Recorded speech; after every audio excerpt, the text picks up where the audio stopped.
Do you want to live a beautiful life that reflects the truth of who you are? Be bold and courageous as you step into your heartfelt desires. How does trusting yourself fully and connecting with your soul's purpose sound? The Unplanned Mom podcast is a potent mix of real-life stories, practical spiritual teachings, and a community to help guide you for eternity. This is the place for inspiration with down-to-earth tools to help you pivot and continue to live your best life beyond your wildest dreams. Here we honor your deepest, authentic truth, embrace motherhood, talk all things money, mindset, and most importantly, miracles. So are you ready to say yes to all of this? If so, then let's dive in. I'm your host, Ashley Simmons, financial coach, mentor, and unplanned mom to 3 amazing girls. I have been praying for you, and I can't wait to dive in, so let's go.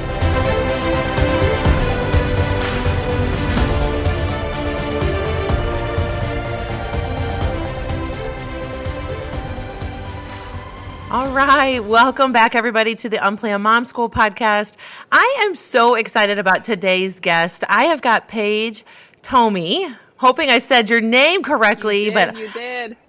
I am so excited, guys, to introduce you to Paige. She's got an incredible story, and we're gonna dive into all of that here in just a minute. But she caught my eye the minute I met her virtually online in a Facebook group. So she is a single mom, and she is just rocking it, just making great strides in her life and her personal life, and really going on to pursue her own passion. So I want you to get to know Paige and just fall in love with her like I did. And I love her state that she lives in. So you want to tell us where you live, Paige? Hi, yes. Thank you so much for having me. I am so glad that we were able to connect on that Facebook group. It has just brought so many blessings being in that group. But I'm from Grand Rapids, Michigan. I was born and raised in Michigan, originally from the east side. Then we migrated to the west side. So I've been here probably about half my life now. But great state. We have amazing summers here. We're in a little bit, we're transitioning into the winter time. So it's a little bit colder here, but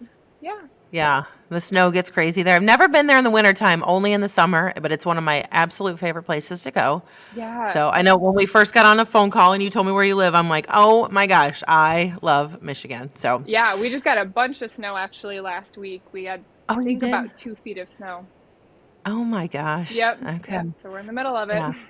Yes, you are. So I'm here in Missouri. We don't have any snow yet. So. Oh my gosh, you guys are so lucky.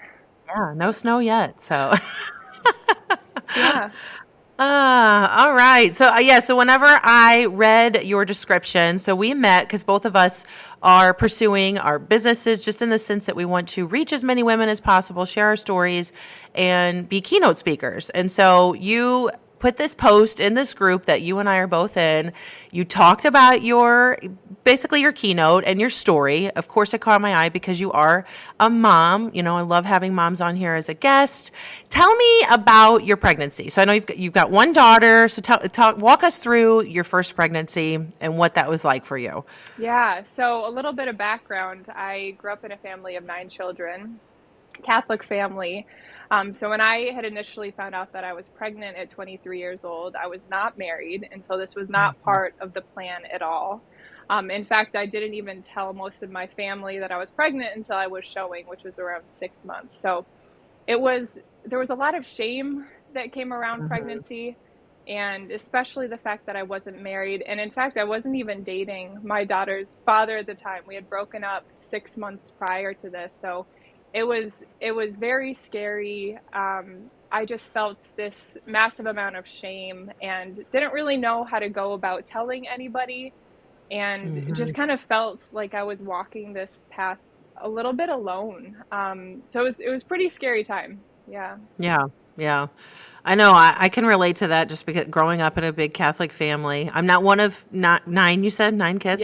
Yes. 9 kids. I'm one of 3. So I don't, but big Catholic family as well. And so being pregnant at 20, I was 21, and telling people, there is a lot of shame that goes into telling people that you're expecting when you aren't in a relationship. So I was right there with you. You know, we had broken up too. We kind of were hot and cold. And then I find out that I'm pregnant. So Yep, yep, sounds like yeah, a very similar similar. similar journey. So Yeah. what did you like? What'd you feel as soon as you saw your pregnancy test? Like, were you just like, oh my gosh, or were you kind of excited?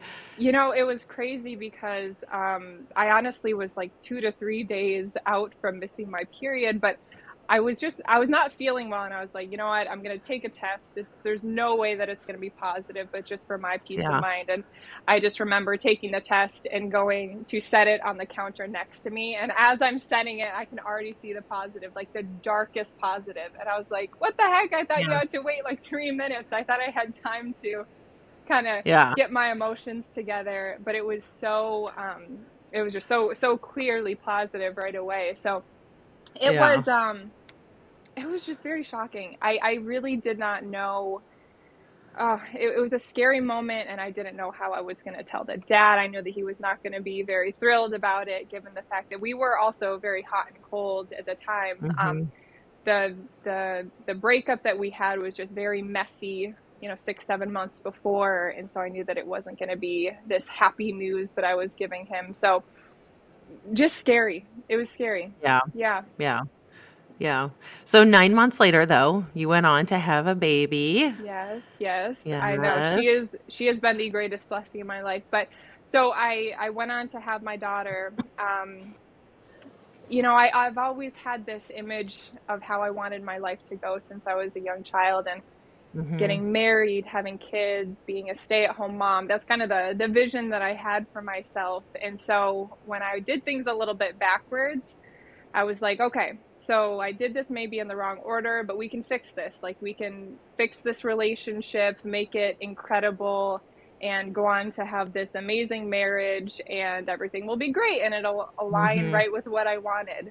And it just did not do that. So Yeah. I put so much effort into this relationship, possibly, actually, definitely too much effort.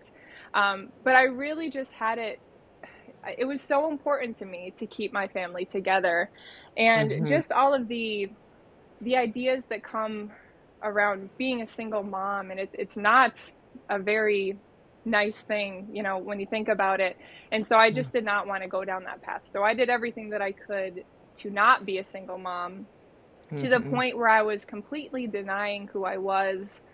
I did not love myself, did not respect myself. I tried to fit into this life and tried to be the person that my partner wanted me to be, instead of being true to Hmm. myself. So in the process, it was just completely losing myself. So I ended up being incredibly depressed and anxious post pregnancy. I've always had a little bit of a history of anxiety and depression, but there's postpartum anxiety and depression is a whole nother ball game that I was not prepared for. And so Hmm. I thought that things would get better in the relationship once my daughter came along.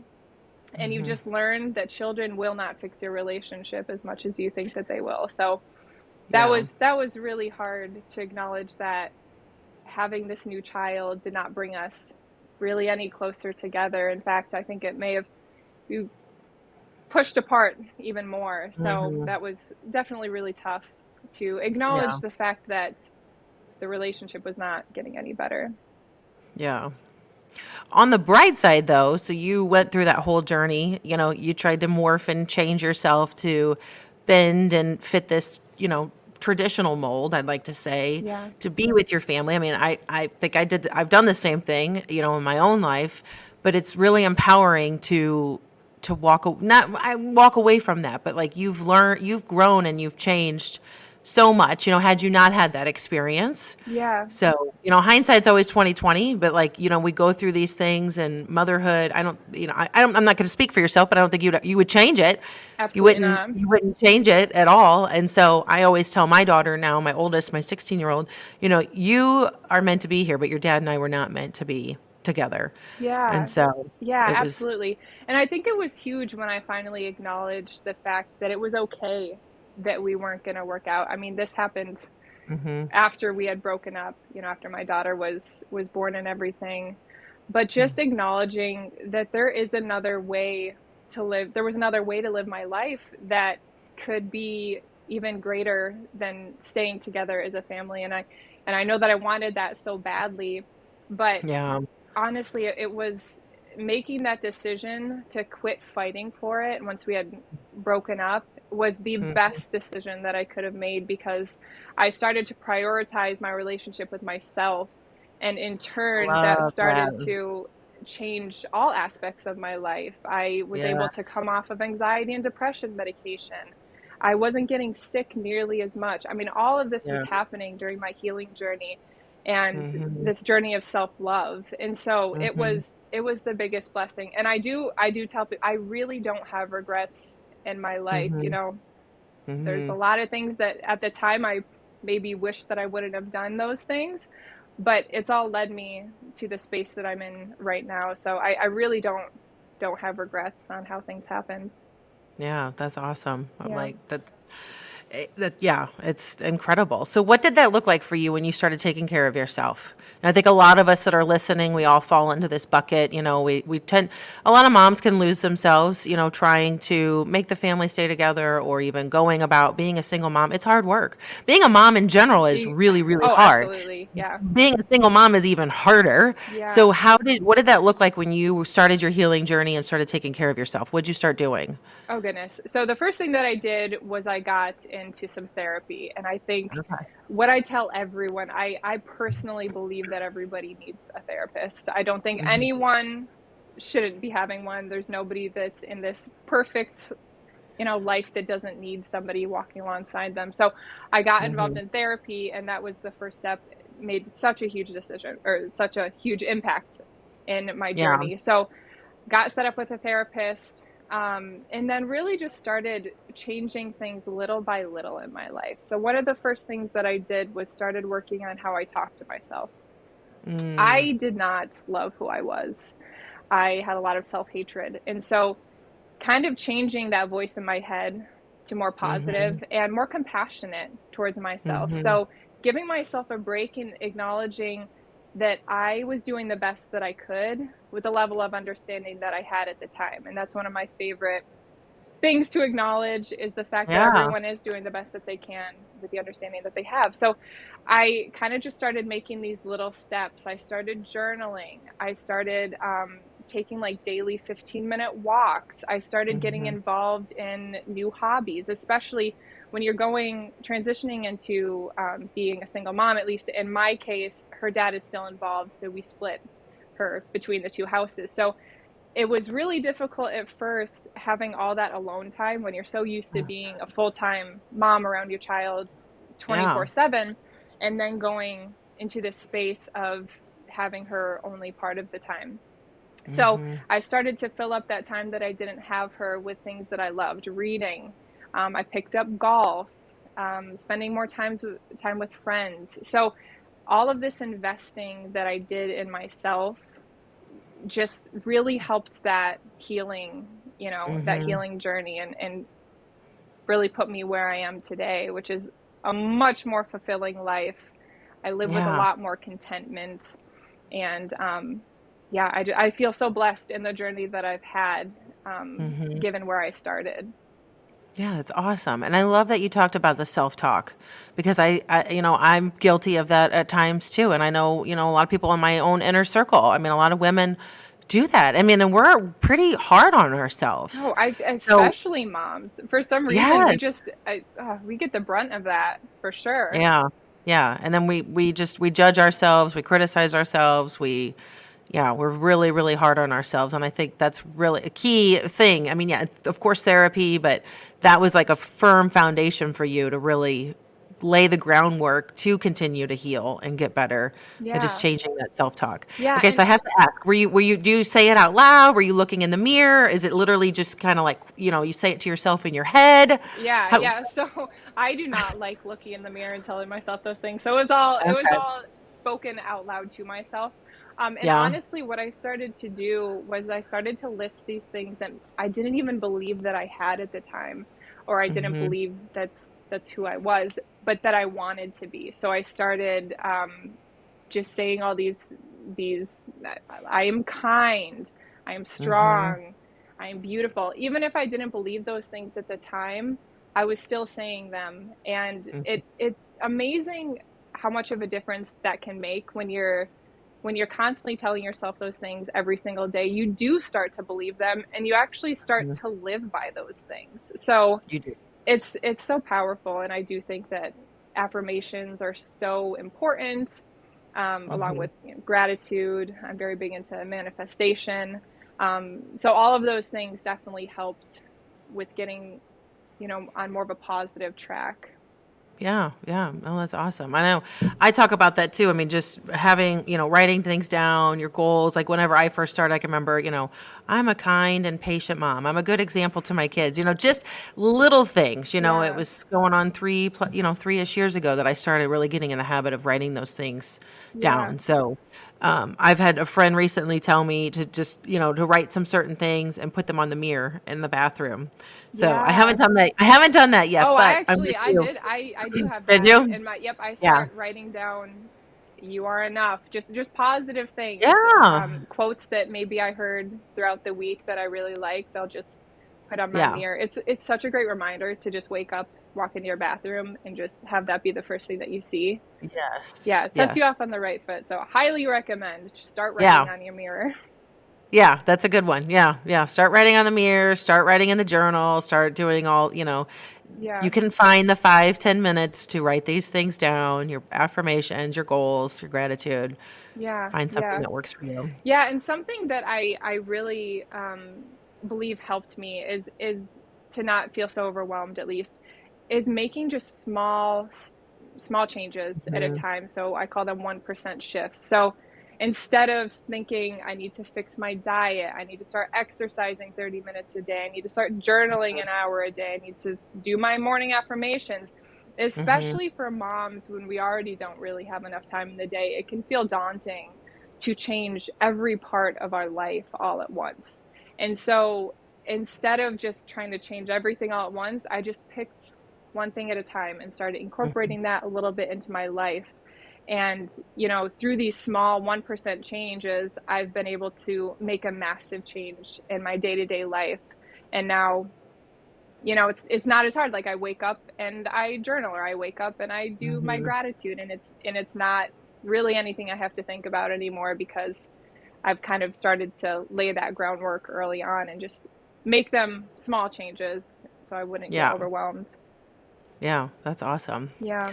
I know. So before this call, we were chit chatting. You've got some awesome things going on in business and just kind of in life, and you did exactly what you're talking about. You had gone on a 15-minute walk before you had this big meeting just to really Yeah. clear your mind, because you are, you're on a path to help single moms. Like this is what's put on your heart. And so Yes. tell us about what you're doing. So your mission, kind of what's the driving force behind your keynote, and kind of what you're hoping to accomplish. Yeah. So there's this quote that I came across a couple months ago by Rory Vaden, and it is, "You are most powerfully positioned to serve the person you once were." And Mm, honestly, for a lot of my adult life, I did not have a clear path on where I wanted to go career wise. I currently work in ophthalmology, and while I love what I do, it's not where my passion lies. And so I had kind of struggled most of my adult life, and what am I going to do with my life? What am I going to do when I grow up? mm, And so in the last year and a half, it just started to weigh on me, like, you can start helping other moms that were in your position.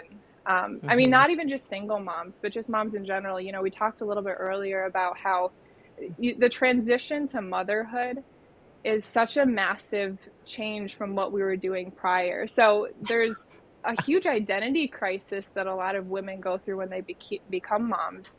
And I mhm, definitely went through that. And that's not when I was a single mom, but I mhm, struggled with that and who I mhm, was. And so that was kind of put on my heart about a year ago, that I wanted to start helping other single moms, or even just moms in general. And so right now, the plan is to get a group formed and to just help mothers to prioritize their relationships with themselves. As mhm. moms, we feel so selfish doing anything for us.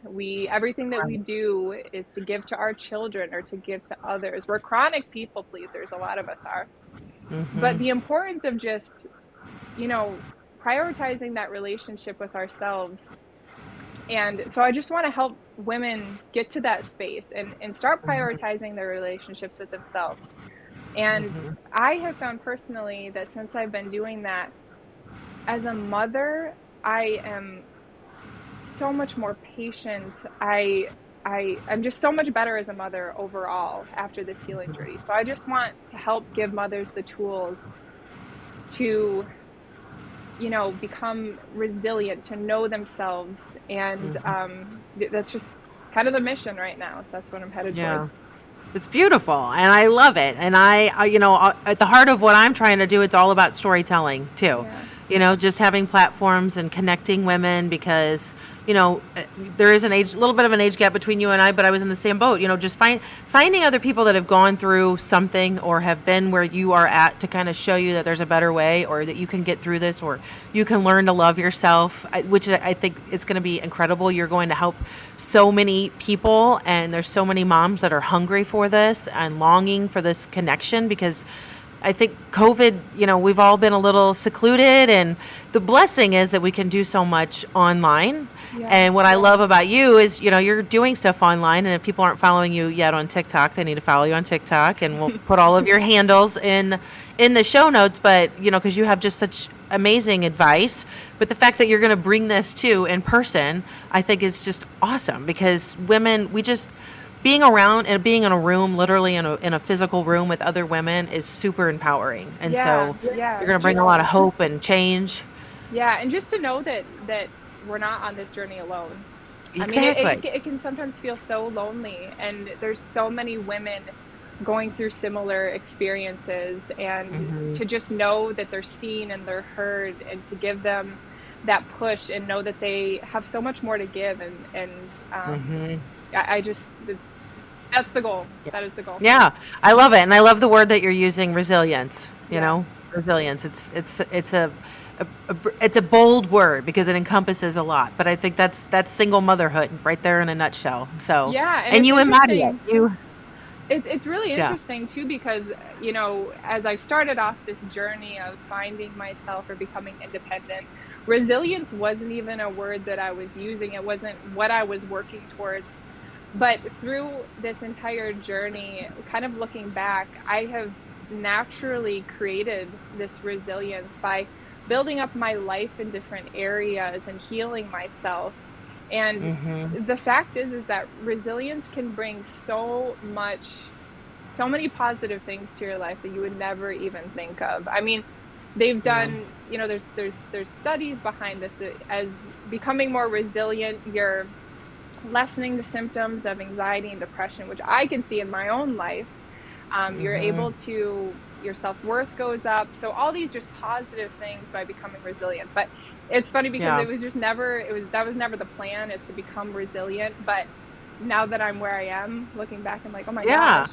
It's cool. Yeah. And going through some of the things that I'm going through now in my personal life, in the past, had I gone through these same things, I think it would have knocked me down and I would have been, laying in bed all day depressed about these things that are going on. But because of this resilience that I've built, I'm continuing my forward motion. Yeah, that's awesome. And I hope that everybody that's listening feels that too, because whatever they're going through, we always get through it. It feels super daunting. We don't understand sometimes when these big unplanned moments come up. But on the other side, listening to you, I mean, you're on the other side now and listening to just how beautiful things are. Things probably aren't perfect in your life, but you have tools in your toolbox now that you didn't have before, had you not gone through those experiences. So I think that's awesome. Yeah. Exactly. And just the knowledge of everything is going to be okay. Yeah. It's sometimes hard for us to acknowledge that, to remember that, but it really is true. Everything is going to be okay. No matter the things that we're all going through, we're going to get to the other side of it and we're going to be okay. And things tend to work out usually. They do. So they do. We might not feel like they're working out the way we want to, but it's the way, I say it's the way God wants it to.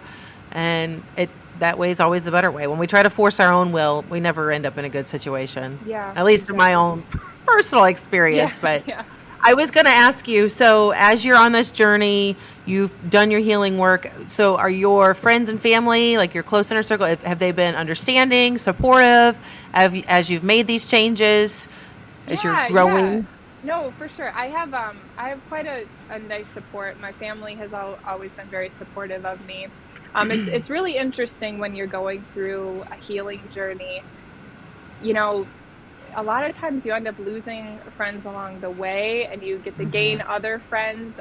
There can be moments of loneliness through your healing journey because you're transitioning into this new life, and naturally you're going to step away from certain friendships and then grow new friendships. So I have been really lucky. I mean, having 8 siblings, being one of 9 children, if one sibling and I aren't getting along, I can just go to the next sibling. Yeah. So I've always had a pretty strong support system. So I'm very, That's very awesome. blessed when it comes to support. Yeah, that's great. Yeah. Awesome. This has been so fun. Yeah. I always love to wrap up with my question for any mom that's on the Unplanned Mom School podcast. And you can throw anything else in there if you like, but what advice would you give to a mom that's listening? If she's pregnant, maybe not pregnant, what would you want to tell her right now as she's listening? Yes. So the biggest thing that I would love to tell moms is prioritize your relationship with yourself. I know I've been saying that a lot throughout this entire podcast. It is not selfish to prioritize your relationship with yourself. In fact, you'll find that a lot of other things tend to fall into place when you have a good relationship with yourself. And what I like to always tell people is that when we get into those airplanes and they're going through all the safety instructions, they say, if we're going down, you need to make sure you put on your own oxygen mask before you help anybody else with theirs. And so that's kind of the idea that I have in my head, that I need to put my own oxygen mask on so that I can help other people with theirs. So prioritize your relationship with yourself. Yes, I love that. That is such sage advice. Very, you are a breath of fresh air. So Thank you. You're going to be on lots of stages. So if anybody happens to be listening and booking speakers, Paige, definitely reach out to her. But I just can't thank you enough for coming on here. And I'm just thankful that you and I have crossed paths, and I learned so much listening from you. And I love watching your TikToks too. So Thank you so much. I really appreciate being on, and I'm so blessed for the connection that we've made. Yes, same here. So hopefully you will come back and update us down the road and, all of that good stuff. Well, thank you so much, Ashley. Yeah, no, it was my pleasure. All right. Thanks, Paige. Yeah, bye-bye. All right. We'll see you guys next week. All right, my sweet mamas, if you are tuning in and have a friend's name that just keeps popping up in your mind right now, then go ahead, grab the link, copy and paste it, and shoot them a quick text and just tell them that you were thinking of them. After all, we're all here to help each other, and if this episode resonated with you, there's a pretty good chance that something in it will resonate with them as well. This show is for you, so do me a solid, go ahead, share it so you can share it with that one person that comes to your mind, and we can spread the love to our sisters. And if you really, really loved it, it would mean the world to me if you would leave a review. All right, my sweet friends, thanks so much for tuning in. I will catch you next week. If you need any more inspiration between now and then, come on over and check us out on TikTok. See you soon.